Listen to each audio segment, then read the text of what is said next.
Hi, this is Tanya in Reno, Nevada.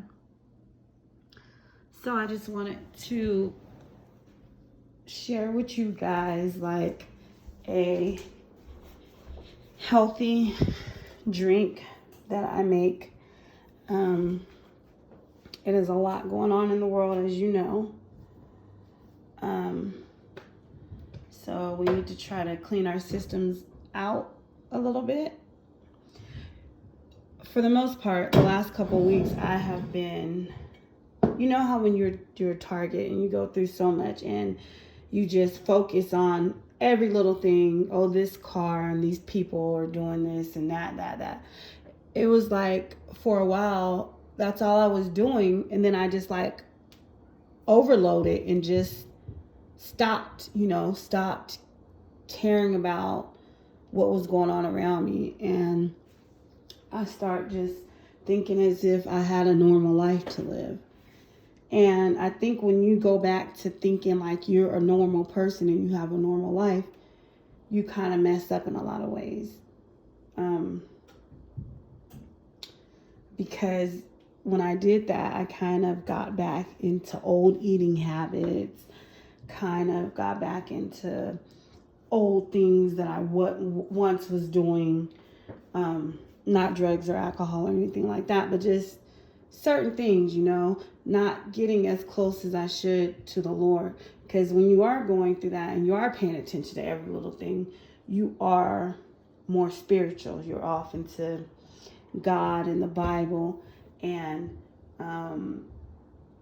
not trusting people, and, paying a lot of attention to others, paying attention to detail. But when I took myself out of it and just bottom out and just start eating reckless, I still don't eat the meat, but sugar, was on a sugar run for a couple weeks. And kind of just thinking, I don't want to talk to no one that's a TI or going through TI problems. And I don't want to watch my videos that I usually watch about being a target individual,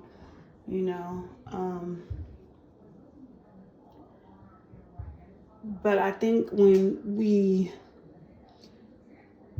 kind of not give up, but when we kind of feel like, I'm just going to live my regular normal life and I'm just going to do me and I'm not going to pay attention and all that. When you really just blank out like that and don't pay attention, you lose. Because in my opinion, you get further away from God, your walk with Him. And even though I still was praying and all that, I just kind of, the most important person to me in this whole entire world, in this life, besides my children, which was my grandmother. And she passed away last year. It was really quick when she passed away. She wasn't feeling so good. She went to the doctors. They had her do a series of tests. They had her come back in that next couple of days. They told her on that Monday that she had stage 4 pancreatic cancer. And they told her she had 3 to 6 months to live, or she could try other options, but without trying the chemo or whatever, she had 3 to 6 months to live. And she just took it like that. Okay, 3 to 6 months left to live. Okay. Because she has 10 children and she, didn't want them to go through too much, So seeing her die like that. So next thing you know, she goes in that Monday. That next Monday, out of here. Gone. I had came to visit her when she got ill. She found out that Monday. I think I drove down there. Could have been Wednesday. I don't know. It could have been Wednesday. I think it was Wednesday or Thursday. It's one of those days. I drove down there and there was some other family members there.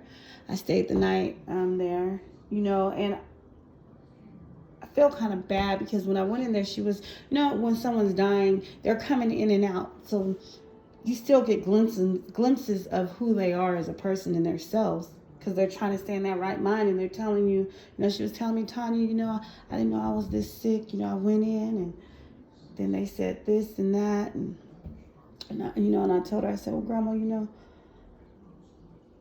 I love you, and you have done a lot for a lot of people, and you have loved a lot of people. And, I talked to her for a little bit, and as I was getting ready to leave out the room, she said, oh, you going to leave now? You going? I said, no, I'm not going to leave. I'm just going to go in the backyard, So I went on talking to other people, and, I was having a conversation with an aunt of mine, and, we were talking about, well, we were going to leave that next morning and go, get some things or whatever she needed to do and whatever I needed to do, and come back. She lives in Los Angeles, and I live in Reno, and my grandmother was in Sacramento. So what was coming out of my mouth, I was telling my aunt, this is going to happen real quick. I don't think she's going to make it 3 to 6 months, because my grandmother had so much energy, and she loved life, and she loved nature. Her backyard to her and her front yard was everything to her. And, she planted a lot of things. She was just that one. She retired from Water Resources. She worked there for many years. She passed at 85. So a little bit after her birthday, she passed. But in my spirit, I knew it was going to happen quick. And I knew that the angels were already there around her bedside to take her home. Because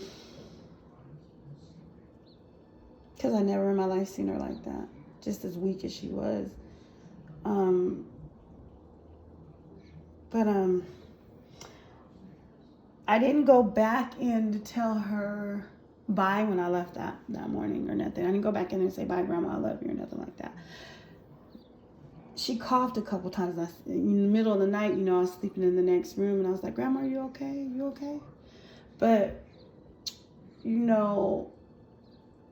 I knew in my spirit that she wasn't going to make it. But I didn't know it was going to be that quickly. So I had gotten back. I didn't say bye or nothing. I gotten back home.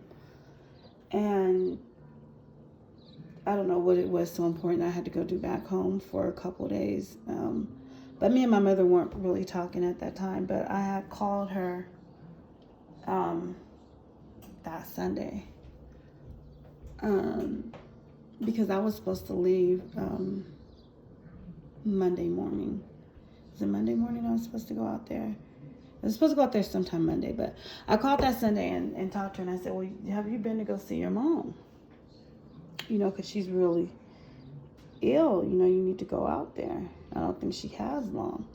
And she said, well, no. I said, well, you need to go ahead and go. And so her and her husband went that Sunday. And they stayed all day. So I thought that, because my mom was there, and her husband, a couple other family members was there. I had a little bit more time to do whatever it is that I needed to do and then drive back down there, because it's only a 2-hour drive. But my mom had called me maybe could have been about 7 o'clock. And she had told me that my grandma wasn't looking so good, and she was crying over the phone. And I knew that it wasn't good for her. And so I was saying, in the morning, I got to get out there. I got to really go back out there in the morning. And my mom, I didn't hear nothing from my mom a couple hours. Then at about 9:30, she called and said my grandmother had passed. So that's kind of what happened, how the story went. But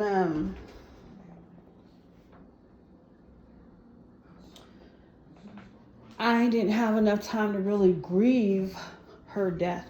Grieve her death. I knew she was in a better place. I knew that with all my heart and all my soul. But even though someone's in a better place, it doesn't take away that you miss them. And I'm kind of, and this might be kind of harsh to say, but might not, I'm kind of glad in a lot of ways that she went so quickly. They told her on Monday. She went out that following Monday. Because to see her just sit there and suffer and to, go through the whole looking different, losing all the weight syndrome and all the hair and all that, would have been a lot, especially from a person that was so active in life, that loved life, and was very strong. But the one person that loved me the most unconditionally with no filters was her. There was a period of time that I wasn't contacting her and calling her and seeing about her. That was when I was really bad at drugs and alcohol. I think when I got at my worst, I kind of just detached from everyone. But she got to see me, for the most part, she got to see me sober, for the most part. And that might have been the first funeral I ever attended sober. But it was like I was going through losing my grandmother. I knew she was in a better place. And how I knew she was in a better place was because all the stuff that I was actually going through, all the gang stalking, all the targeting, because I was walking that walk with God, and I knew what it was. But then I think like the last, I want to say, maybe last 3-4 months, it feels like something has, maybe 3 months, 2-3 months, something has lifted off of me, shifted. Something shifted, and I felt it when it shifted. And with that shift, I noticed that I still was praising God, still praying every day.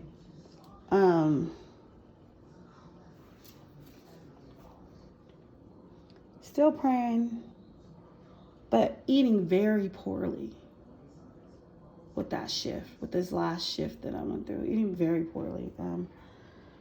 Don't eat meat, but you don't have to eat meat to eat poorly and gain weight, or eat poorly and just, very sugar-based, chocolate, payday, M&Ms, just toxic. And I wasn't in the Bible as much as I was, then. But I still was praying, still praying to God and that. But anyways, okay. It's just been a lot. When you're tired, you go through a lot. And it's like every day, every second, you're living that whole thing they have designed for you in your life. And then you get hit with some, not their reality, but your reality, some real reality. You lose a close loved one. And then it's like just back-to-back stuff, Been going through this trial, been going through this targeting, been going through health issues like I've been backed up constipation really bad. They did the thing where they stick the tube down your throat and look and all that stuff. They just keep saying constipation, nothing else. So I've been taking something to try to help with the constipation, and they tell you to drink more water and all this stuff. So they did a irritable bowel syndrome thing or whatever, like online they had an irritable bowel syndrome thing, and if you let them see if you have it or have you been diagnosed or do you have certain symptoms, all the symptoms I had, the acid, the this, the that. So I signed up for it, and I went in, and they were giving compensation for the irritable bowel syndrome thing. So when I went in and they went to try to draw blood, they couldn't draw blood from me because I guess I was too dehydrated. She tried twice, and just no, they weren't getting anything. So they said, we can't compensate you for this. They still sent me a $250 check. But that's not the part that has me tripped out. The part that has me tripped out is that the paperwork I signed, after me reading over the paperwork, just has a lot of questions. I want to know if that could have been a setup. It was at a doctor's office here in town. But I'm thinking like, okay, could that have been some type of setup, because what I was told was that they're going to do another EKG and see what they could see. And then they were going to give, if you did have the irritable bowel syndrome, which it sounds like I do, they're going to come, they have some type of trial medication they want you to try to see if that improves your symptoms. So I was really eager for that because that's the problem that I have. In some of my back videos further back, you will notice I talk about an odor, a smell a lot that comes out my system. So when I went to this last doctor of mine's, they told me that, she told me that the reason why I'm getting the odor or the bad breath or just the odor in general is because when your intestine is the small intestine. So I had an infection in the small intestine. Okay. How I got the infection in the small intestine, she's saying, is due to being constipated, being constipated. So having stools stay in your intestine longer than what they should stay in your intestine. So first she gave me a round of antibiotics, and then she gave me Metamucil to take twice a day. And of course, drink a lot of water. And take fiber supplement and probiotics. So I've been doing that also. I've seen a slight improvement, but not too much improvement, but a little bit of improvement. So yeah, that's what they came up with. But it's just like, see, if I wouldn't have been detached from the targeting stuff, I would have knew ahead of time if that was a setup or not. Now I'm in limbo. Now I'm stressing myself more, thinking like, well, was that some type of setup when I went and did that? Oh my gosh,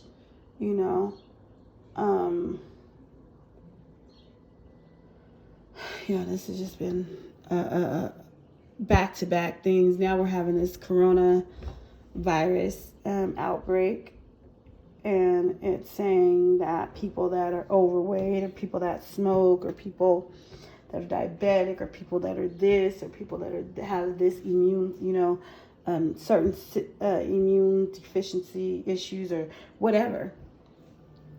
So I know that my small intestine, I have problems with that. But I mean, this thing, us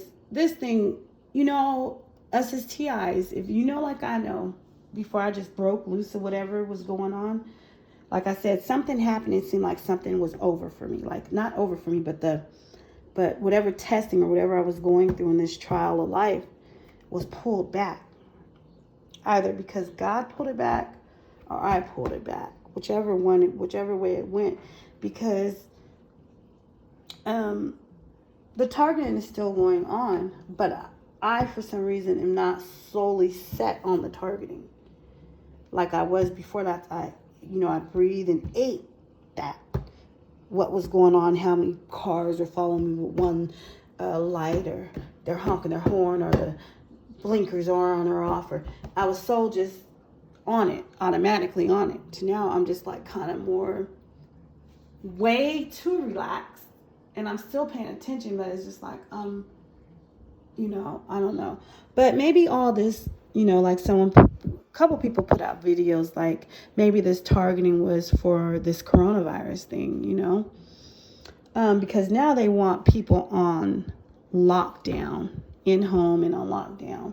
But if you're a targeted individual, you already been going through lockdown. So it's not a big thing for the targeted individual to go through isolation or lockdown, because even when you work and you have a job and you're a targeted individual, you still go through isolation and lockdown. So it's not a big thing, for a targeted individual to maneuver and get through this situation.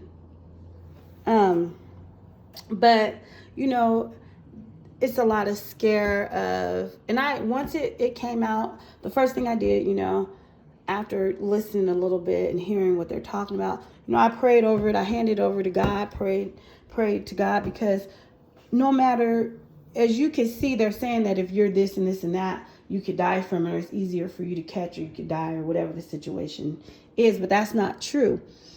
What's going to happen is going to happen. If it's your time to go, it's your time to go. If God allows you to stay to fight on something else, or to do something else, or you're placed here to do something else, then that's what it's going to be. If not, then you have to go and hope and pray that you make it to heaven. You know, but that's what it is. Now, it's really sad when these people say that they're dying, and they're dying by themselves in the hospital. That's sad. But, you know, this is how I grasp that they don't really have a clue as to what this virus really is. Because if you're saying that if you're old, that this, you know, this, if you have asthma, or this, or if you're overweight, or this, or this, or that, whatever they've come out with, you can throw that out the window. Because if you have 51 doctors that have died because of the coronavirus, that makes you think like, well, dang, 51 doctors died of the coronavirus. Now, I don't know if they all died inside of working in the hospital facilities. But if they did die working in the hospital facilities, or even you're just a doctor in general, and you get this coronavirus, other doctors are going to try to help you. They're going to recess. They're trying to save your life. They're trying to do whatever they can do. So if doctors are falling dead to this, then this is all fair game. You know, it doesn't matter. They're trying because they don't know what this is. So they're trying to say, oh, well, these people died, they were this, and those people died, and they were this, and these people died. No. Who's going to die from this are the people that are meant to die from this. So there's no way around that. But being a targeted individual, as you notice, that we go through trial after trial after trial after trial. Now, I was going through the whole targeting stuff, and mine is more black magic based, I guess, and racist. I got a lot of racist white people, or racist people in general, kind of messing with me in my targeting. So going through the whole targeting thing, losing loved ones, moving from place to place,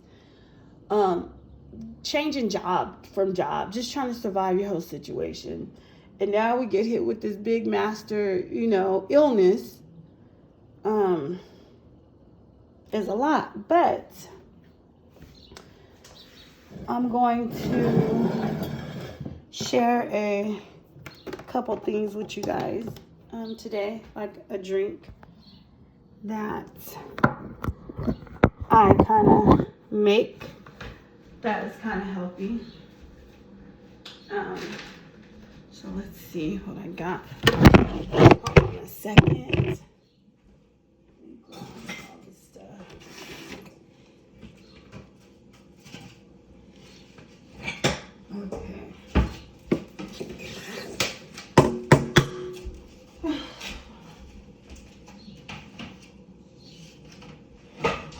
Okay, so I have my blender. Now, some people, I'm kind of like on a fixed income, I haven't been working lately. So I brought what I could afford, just a regular blender, which if you can buy something better than this regular blender, obviously it would be great. But so I'm just gonna make a healthy system drink. So you would get the mango chunks. Mine are Sunny Select, but with any kind you can get out of the store. You want the frozen mango chunks, and you want the berry, just all kind of berries, strawberries, blackberries, raspberries, berries. Okay, get that. Then you want to find fresh lime and lemon. oranges, and basically you're gonna use the orange peels, but I'm just gonna use the whole orange, but basically I'm going after the orange pills, you know. And I use green apples. And then I also add a packet of this in it. And if you go to Walmart, you have to look in the produce, and they have the fresh ginger. So you got fresh ginger. And then I have the apple cider vinegar. And, you know, usually you would use about 2 lemons. So I'm just going to use some lemon juice to add in there on its own. You can get that at Walmart too. And then celery. Okay, so I got celery. So this is some celery that I have left over. But I ordered on Amazon the celery powder, and it was like $30 with delivery. So you could order this or use the fresh. I actually like the powder kind. But the fresh is, you know, it's fresh. So, you know, either one. And then I have a cucumber, because cucumber is really good. So you would use like half of the cucumber for your drink. And now when I went to Walmart, I also got an immune. This is a little immune wellness tea shot. They have these little shots in Walmart. So I grabbed one of those. This would be my first time tasting it. And then I also got a Teanic. I love my gut. So I'm gonna try it and see what it tastes like. And then, since my intestines, you know, I have an issue with my intestines, I got prune juice, because as everyone knows, prune juice kind of empties out your system. So let me put this up right here. What I'm going to be doing is first I'm going to chop the cucumber in half. So I chopped it in half, and